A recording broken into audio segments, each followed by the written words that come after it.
A vitória é certa.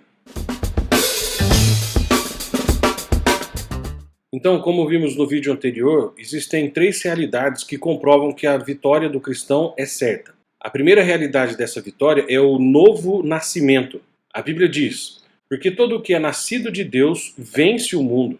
E esta é a vitória que vence o mundo, a nossa fé. A doutrina da regeneração, que é muito pouco falada hoje em dia, é a magnífica obra de Deus pela qual um ser humano, radicalmente pecador, depravado, que é hostil para com Deus e não consegue submeter-se à sua vontade, à vontade de Deus, é transformado em uma nova criatura que ama Deus e se deleita em fazer a vontade de Deus. Pessoas que estavam mortas para Deus, mortas em suas transgressões, pecados, são vivificadas agora em Deus. E o triste é que a regeneração ela é uma doutrina perdida pelo evangelicalismo moderno.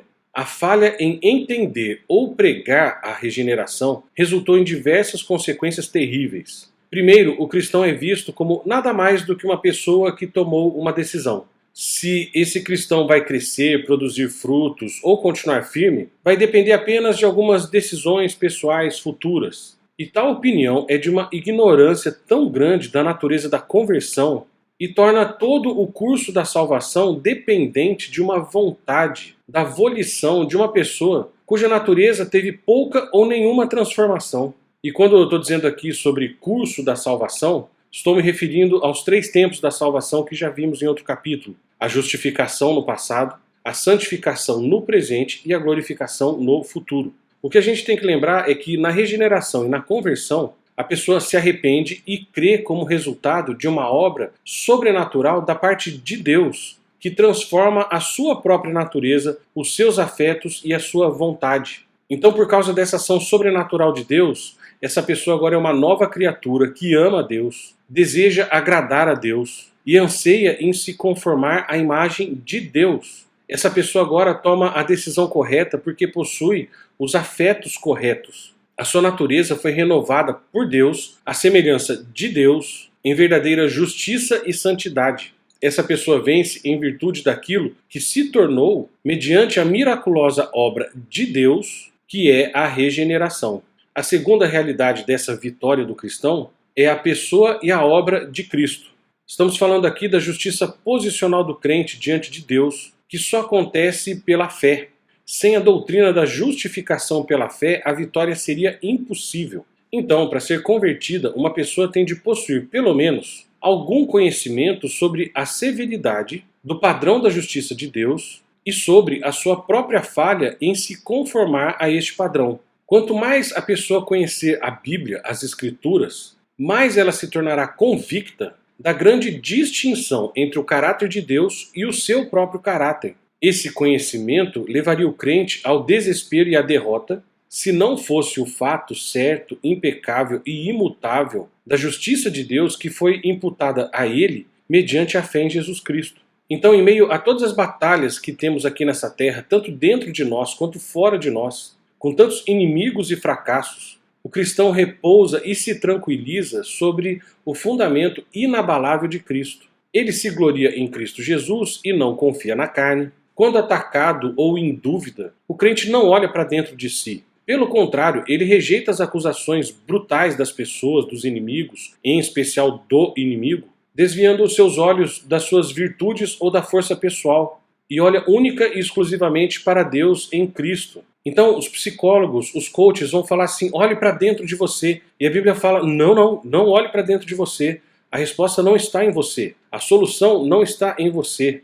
A solução está em Cristo. O verdadeiro cristão vai dizer: quem intentará acusação contra os eleitos de Deus? É Deus quem os justifica. Quem os condenará? É Cristo Jesus quem morreu, ou antes quem ressuscitou, o qual está à direita de Deus e também intercede por nós. Pela fé em Cristo Jesus, o crente vence as acusações do mundo, do diabo e do seu próprio coração. A partir de agora, o meu fracasso pessoal não tem o poder de me escravizar pelo medo ou desespero, porque nunca foi o meu sucesso pessoal que garantiu a minha vitória. Eu continuo confiando na minha posição certa diante de Deus, porque essa certeza está fundamentada sobre a pessoa e a obra de Cristo e não na minha. É justamente isso que Jesus fala quando o seu fardo é leve e suave. Porque se eu confiar em mim, sempre que acontecer alguma coisa que dê certo, eu vou ficar tranquilo. Mas todas as outras coisas que derem erradas, eu vou entrar em desespero. Por isso eu devo confiar em Cristo, que venceu e garante a minha vitória. Mas há uma terceira realidade da minha vitória, da nossa vitória, da vitória do cristão, que é a grandeza daquele que habita em nós, daquele que habita no cristão único e exclusivamente.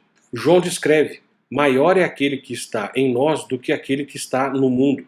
Deus não somente me regenera, Deus não somente envia Jesus para ter uma obra perfeita e morrer no meu lugar, mas também habita em mim mediante o seu Santo Espírito. Porque eu sou filho de Deus, ele enviou o seu Espírito ao meu coração. E esse Espírito é o selo de que não sou mais escravo, mas filho e herdeiro de Deus a partir de agora.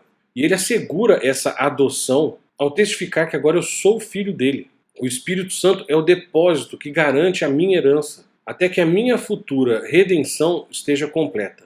Então, conforme a necessidade, o Espírito ministra para que o propósito de Deus seja cumprido em mim e em você. Ele nos faz compreender o que Deus fez por nós e nos deu em Cristo. Ele nos auxilia em guardar as doutrinas do Evangelho que nos foram confiadas, tanto para que a gente não se afaste da verdade e nem desviemos outras pessoas deste Evangelho. O Espírito Santo também guerreia contra a nossa carne e nos auxilia nesse grande conflito que temos todos os dias. Ele nos fortalece com poder para que conheçamos o amor de Cristo e sejamos cheios de toda a plenitude de Deus. Ele nos protege do engano, ele produz o seu fruto em nossas vidas e nos conduz e nos dá poder para o nosso ministério. A Bíblia diz também que ele nos assiste em nossa fraqueza, porque não sabemos orar como convém, mas o mesmo Espírito intercede por nós sobremaneira com gemidos inexprimíveis. Outra verdade é que o Espírito Santo que habita em nós é maior do que todos os nossos inimigos juntos. Todo o universo de homens e demônios, se atacassem coletivamente o trono de Deus, teriam menos efeito que um pequeno mosquito batendo a cabeça contra um muro de granito, porque ele faz de acordo com sua vontade no exército do céu e entre os habitantes da terra, e ninguém detém a sua mão nem pode questioná-lo quanto ao que ele faz. Este é o Deus que habita no coração apenas dos cristãos. Ele não é um Deus fiel e incapaz, nem é um Deus capaz, mas infiel. Pelo contrário, ele é o Deus fiel que cumpre as suas promessas. Aquilo que ele prometeu, ele é capaz de realizar. Aquele que começou boa obra em nós vai aperfeiçoá-la. Ele pode nos guardar de tropeços e fazer-nos ficar em pé na presença da sua glória. Assim, o menor e mais fraco entre nós pode dizer: somos mais que vencedores. Para fechar o capítulo, o que significa então vencer? Vencer significa perseverar. Então, o cristão de verdade, ele vence o mundo em virtude do seu novo nascimento, vence em virtude da sua fé na obra e pessoa de Cristo e pela grandeza daquele que habita nele. Isso quer dizer que o cristão persevera. Vencer significa que, apesar das nossas falhas, continuamos em frente. Continuamos crendo, continuamos nos arrependendo e continuamos seguindo. O cristão ele não consegue mais negar a Cristo porque não pode negar a sua própria realidade. O cristão não pode mais voltar para o mundo porque sabe que só Jesus tem as palavras de vida eterna. O cristão não consegue viver dentro do pecado como se não fosse nada, porque o Espírito Santo de santidade agora habita dentro dele. Então o cristão persevera até o final. Aquele que não persevera não é cristão, não por causa da sua capacidade, mais uma vez, mas por causa de Deus, por causa da regeneração, por causa da obra e da fé em Cristo Jesus e por causa do Espírito Santo que habita nele e não sai mais. Por isso que o discipulado tem que começar e nunca mais parar. Então, leia a Bíblia, estude a Bíblia e medite na Bíblia.